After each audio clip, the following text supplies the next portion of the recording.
Good morning to all of you. आज मेरा मुंबई में लास्ट है एंड आपको एक चीज़ बताऊँ, मैं ये प्रभा देवी के वहाँ जो यहाँ से एक्चुअली नियर बाय 2 किलोमीटर फार है सिद्धि विनायक मंदिर। तो आई एम ट्राई कि मैं अगर आज मेरा काम ख़त्म हो जाता है और मेरी फ़्लाइट है इवनिंग में, मतलब 4 o'clock है, तो मैं कोशिश करूँगी कि काम अगर मेरा ख़त्म हो जाता है तो मैं मंदिर के दर्शन करूँ और आपको दिखाऊँ मंदिर के दर्शन के बारे में। एंड रेलवे स्टेशन है तो मुझे रात भर रेलवे स्टेशन से ट्रेन्स की आवाज़ें काफ़ी आ रही थी। जब भी ट्रेन मूव कर रही थी तो मुझे आवाज़ें आ रही थी कि हाँ ट्रेन आ रही है। तो ये भी एक अलग ही एक्सपीरियंस है। अभी एज यूजुअल यू एक्सपेक्टेड कि मैं क्या कर रही हूँ, हैविंग अ वार्म वाटर। आपको मे बी ये साउंड आ रहा है, बैकग्राउंड साउंड देखो ट्रेन की। इसकी ज़्यादा दूर नहीं है शायद रेलवे स्टेशन।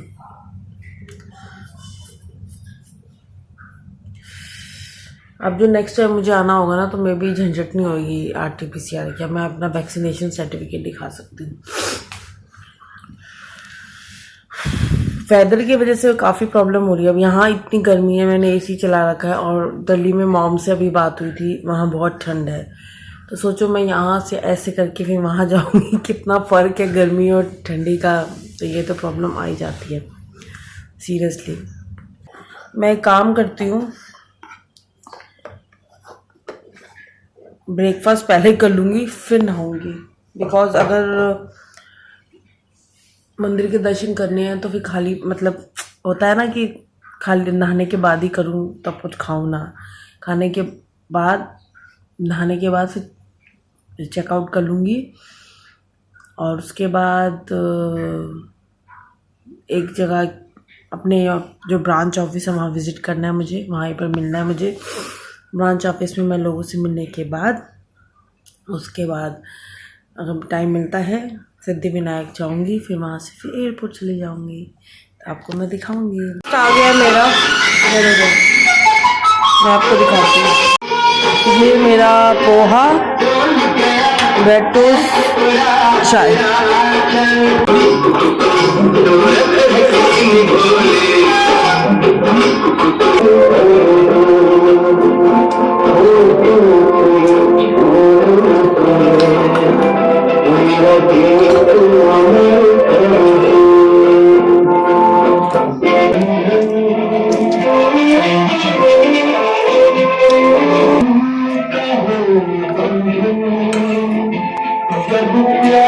रखी आफ्टरनून के 12 o'clock। मैंने चेकआउट की तैयारी कर ली है। मैंने जो एक मीटिंग थी मेरी ब्रांच ऑफिस में वो गोरेगांव में थी, वो मैंने करके मॉर्निंग में फिर मैंने हेयर वॉश किया है, बिकॉज मैं चाहती हूँ कि मैं आज सिद्धि विनायक मंदिर जाना चाहती हूँ और उसके लिए मैंने सोचा कि भाई हेयर वॉश करके ही मैं जाऊँगी, फ्रेश होके जाऊँगी। तो क्योंकि ब्रेकफास्ट मैंने अर्ली मॉर्निंग कर लिया था जैसे मैंने आपको दिखाया था, तो मैं आज रेडी हो चुकी हूँ, पूरे बाल मेरे गीले हैं और हेयर वॉश करके मैं अब हो चुका है चेकआउट, मेरा बैग पूरा पैक है। अब मैं जाऊँगी एंड सिद्धि विनायक मंदिर जाऊँगी। विनायक मंदिर में स्पेशल बोला जाता है कि जो उसकी सुन होती है वो दाई तरफ होती है, बाकी जो गणेश जी भगवान जी की सुन होती है वो बाई तरफ होती है एंड पूरा गोल्ड का रहता है। और जो उनकी वाइफ है रिद्धि सिद्धि, वो भी उनके राइट एंड लेफ्ट हैंड में रहती है और वो पूरी गोल्ड की बनी हुई है। और ये भी कहा जाता है कि पूरे इंडिया में सिद्धि विनायक का जो ट्रस्ट है, ऑर्गेनाइजेशंस है, वो सबसे लग्जरी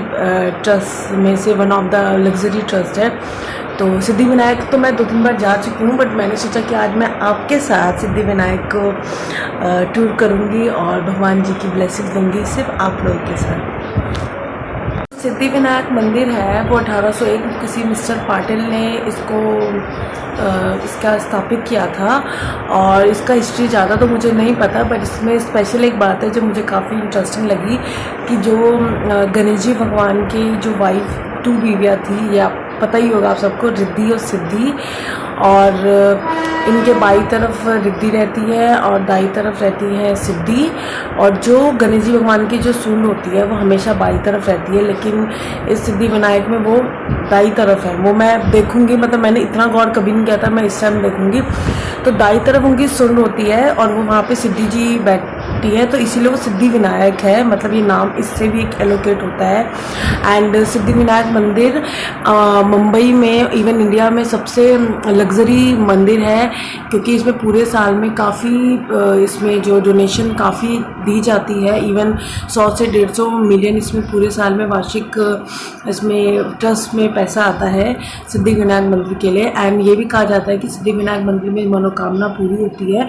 एंड इसमें स्पेशल बात ये भी कह रखी है कि सिद्धि विनायक मंदिर में गणेश जी भगवान ने अपने माथे पे जैसे उनके फादर मतलब शिव जी भगवान जी की जो तीसरी आँख का यहाँ नेत्र होता है, वो गणेश जी भगवान का भी यहाँ पे है।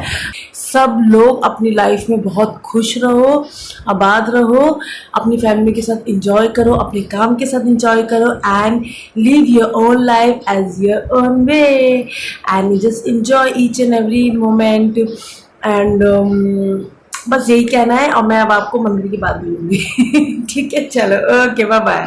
मैं पहुंच गई हूँ सिद्धि विनायक मंदिर एंड मुझे बड़ा पहुंच के शॉकिंग लगा, बिकॉज कोविड के बाद रूल्स चेंज हो गए हैं। यहाँ पे आपको पहले से प्री बुकिंग थ्रू पास करनी होती है, और मुझे ध्यान नहीं था, मैंने पास बुकिंग नहीं की है, ऑनलाइन बुकिंग नहीं की है।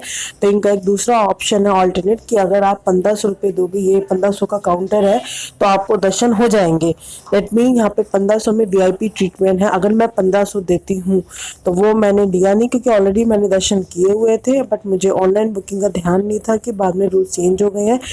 प्रसाद का भी आप देखो, मैं यहाँ पे सर्च कर रही थी कोई मुझे मिल जाए जो मेरा दिया बाती अंदर ले जाए और दर्शन हो जाए।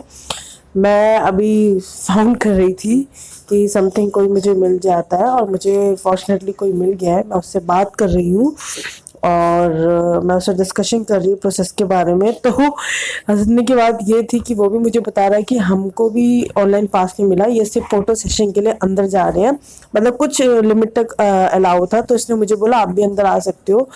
तो मुझे ये पता चला, उसके बाद मैंने भी सीधा अंदर एंट्री कर ली और मैं अंदर तक पहुंच गई हूँ। बट इसके अंदर नहीं जा सकते, इसके अंदर सिर्फ पास वाले ही जा सकते हैं, या 1500 जिसने VIP ट्रीटमेंट ली हुई है वही जा सकता है, जो मुझे बिल्कुल भी अजीब लगा। ये जो आप टोकरी देख रहे हो यहाँ पे, अब जो पास वाले भी है या हम जैसे लोग भी है, सिर्फ प्रसाद इसके थ्रू ही अंदर जाएगा। आप पहले जैसे, जब मैं भी 2 बार दर्शन किए हुए हैं तो प्रसाद में अंदर चढ़ाती थी, बट अब ये रूल स्ट्रिक्ट आ गया। अब इस टोकरी पे जो भी कोई भी आएगा, जो श्रद्धालु आएंगे वो यहीं प्रसाद डालेंगे। तो मैंने भी प्रसाद लिया है। मैं इस भैया से बात करी थी, इनको भी मैंने दिया बाती दे दिया। जो ये पास वाले थे, ये मेरा दिया बाती लेके अंदर चले गए हैं। मैंने कहा था कि गणेश जी को एक दिया बाती आप मतलब चढ़ा देना, बाकी जो प्रसाद होता है, जो मोदक होता है, ये सब मैंने लेके शॉप से ये मैंने इस टोकरी में डाल दिया था। तो ये मुझे बड़ा अजीब लगा कि भाई जो गरीब होगा वो कैसे दर्शन करेगा 1500 वाला।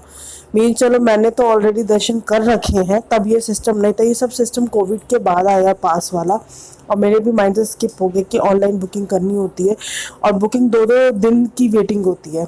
तो मुझे बिल्कुल भी ध्यान नहीं था।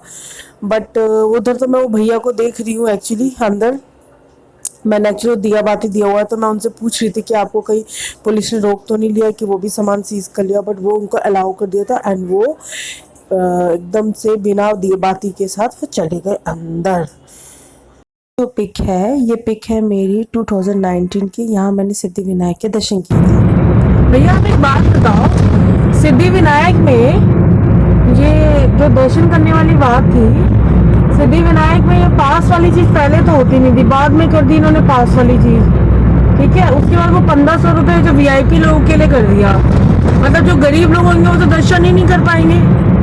ये तो भगवान में भी इन्होंने ट्रस्ट वालों ने ऐसी कर दिया इसको। दूसरी बात है कि चलो जो प्रसाद चढ़ाने वाला था वो तो सब इन्होंने बाहर ही कर दिया कि कोई अंदर चढ़ा ही नहीं सकता कुछ भी। बट जो 1500 वाली बात है वो मेरे को हजम नहीं हुई देख के, कि जो 1500 के लिए इक्वल है। अब जो अमीर है वो तो दे देगा पैसे, क्योंकि हर कोई इतना दूर से आता है, गरीब अमीर सब दूर से आते हैं दर्शन करने। अब जो गरीब वाला को कैसे देगा, उसके लिए तो 1500 बड़ी बात है ना। ये उन्होंने ऐसे गलत कर दिया है ना, जैसे मुझे एक्सपेक्ट नहीं था। मतलब आई एम वेरी डिसअपॉइंटेड। हालांकि मैंने 2 बार दर्शन ऑलरेडी कर रखे हैं पहले, जब मैं कभी आई हूँ तब तो पास नहीं था जरूरी, वो तो कोविड से पहले की बात है मेरी। बट अब पास जरूरी कर दिया, और जो 1500 रुपए देगा दर्शन कर लेगा। ये तो पैसों वाली बात हो गई है। बताओ, अभी भगवान को मिलने के लिए भी पैसा लगेगा। वही 1500 रुपए। तो मैंने तो क्या किया, वो जो बाहर टोकरी में प्रसाद चढ़ाते हैं ना, मैंने प्रसाद खरीदते हैं ना, उसी टोकरी में डाल दिया। वही टोकरी अभी भगवान जी के लिए अंदर जा रही थी। तो मैंने तो वो टोकरी, मतलब वो बाहर से ही हो गए, बाहर से प्रसाद चढ़ा दिया, बट अंदर तो नहीं दर्शन कर पाए ना। वो तो 1500 रुपए, तो या तो 2 दिन का वेट करो ऑनलाइन बुकिंग का। Very strange, I didn't expect. अब बिना दर्शन, अब वो ये कि बाहर से दर्शन करके अब जा रही हूँ मैं एयरपोर्ट। बहुत लोग दर्शन नहीं कर पाए।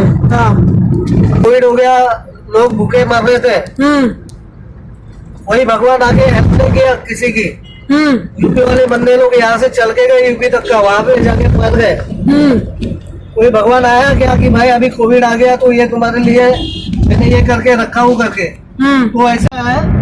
तो फिर मैं घर में अपनी एक फोटो लगा के मैं उसके दर्शन करूंगा। मैं तुम भूखे हो कुछ खा लो करके, नहीं आया ना, तो ऐसे भगवान को मानना भी नहीं चाहिए ना। और क्या, जो पैसों में दर्शन करवा रहे हैं, और पैसों में दर्शन। और गरीब लोगों को आइडिया है क्या कि ऑनलाइन कैसे बुकिंग करते हैं? बहुत से गरीब लोग होते हैं, उन्हें ऑनलाइन बुकिंग का भी आइडिया नहीं होगा। किसी के पास ढंग का मोबाइल भी नहीं होगा, मतलब जैसे। तो हम पढ़े लिखे रह गए, ऐसा मोबाइल सोचने वाली बात है। वही कैसे करेंगे बोलो? वही तो बात है। जब मैं कैब का वेट करी थी ना, तो जो बाहर वाले प्रसाद वाले भैया थे ना, वो समझ गए मैं वेट कर रही हूँ। तो कहते कि मैं आपकी ना 300 रुपए में बुकिंग करवा, मैं आपको दर्शन करवा दूंगा। मतलब यहाँ पे ब्लैक में भी काम चल रहा है। सही में ना। मतलब मैं तो इतनी हैरान हो गई कि मंदिर के दर्शन के लिए भी ब्लैक में काम चलने लग गया। Completely shock. भगवान को मानना बंद कर दिए। भगवान के रोज कमा के खाने पीने, रोज खेती करेंगे तभी हम लोग का कुछ खाएंगे, ऐसा हम लोग का है। नहीं समझ रही हूँ। भगवान ने कुछ दिया नहीं, वो खिलाया हमारे माँ बाप ने बिठा के, वो हम लोग के लिए बहुत बड़ी बात है।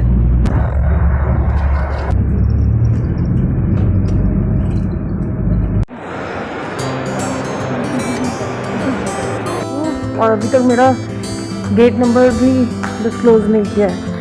मैंने काउंटर से पूछा, उन्होंने कहा है कि आप 87 गेट में लो। देख लो कितना ज़्यादा, बिल्कुल ही कोई है ही नहीं। कहाँ मुझे भेज रहे हैं मुझे खुद नहीं पता। मतलब I was thoroughly waiting since 1 hour. Gate number ही, मेरा बोर्डिंग टाइम 3 o'clock का स्टार्ट होने वाला है, कोई गेट नंबर ही नहीं बता रहा है। इवन स्क्रीन पे भी इंफॉर्मेशन वो आई नहीं। अब पता चले कहीं पोस्टपोन ना हो जाए फ्लाइट। ऐसा कभी होता नहीं कि गेट नंबर नहीं बताते। थक गई हो यार। लेट मी 87 दिख रहा है स्क्रीन पे ऊपर। बहुत ही अलग अलग एक्सपीरियंस हुआ। सिद्धिविनायक वाला सुबह जब मुंबई आई थी तो मौसम ख़राब हो गया था। अभी एयरपोर्ट पे जब आई हूँ गड्डी के लिए तो देखो कैसे, मतलब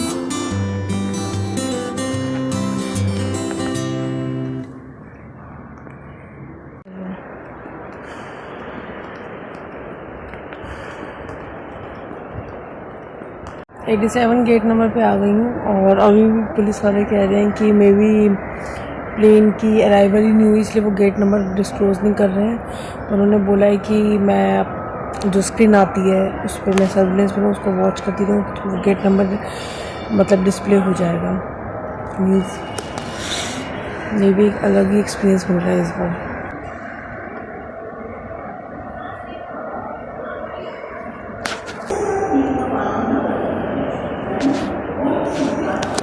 वेट कर रही हूँ यार सीरियसली। इस पे मेरी नज़र होगी, इस पे सारे फ़्लाइट्स की इन्फॉर्मेशन डिस्प्ले हो रही है, बट जो मेरी फ़्लाइट का है उसमें दिखा रहा है ऑन टाइम। मेरा गेट नंबर आ गया है। पुलिस वाला देखो, मेरा जो गेट नंबर है वो 87A है। मतलब वो मैडम ने मुझे सही जगह भेजा था। अब वो डिस्प्ले भी हो रहा है इसी जगह पे। I reached at home and I wait for my bill so much Sunday morning मैं यही अपना ब्लॉग एंड करती हूँ। और ऑफ कोर्स मुंबई में गर्मी, यहाँ ठंड स्टार्ट हो गई है और यही मैं अपना ब्लॉग एंड करती हूँ। आपको मेरा ब्लॉग पसंद आया हो तो please do like and subscribe my YouTube channel, that is पापा की बेटी पिंकी। बाय, विलू बाय बोलो सबको, बाय बाय।